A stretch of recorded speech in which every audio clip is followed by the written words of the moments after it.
في جنة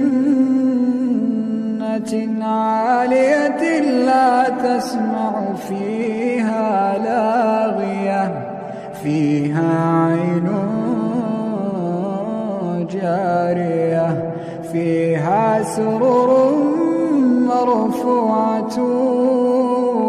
وأكواب موضوعة ونمارق مصفوفة وزرابي مبثوثة أفلا ينظرون إلى الإبل كيف خلقت وإلى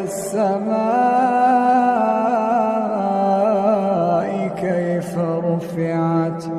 وإلى الجبال كيف نصبت وإلى الأرض كيف سطحت فذكر إنما أنت مذكر لست عليهم بمسيطر إلا من تولى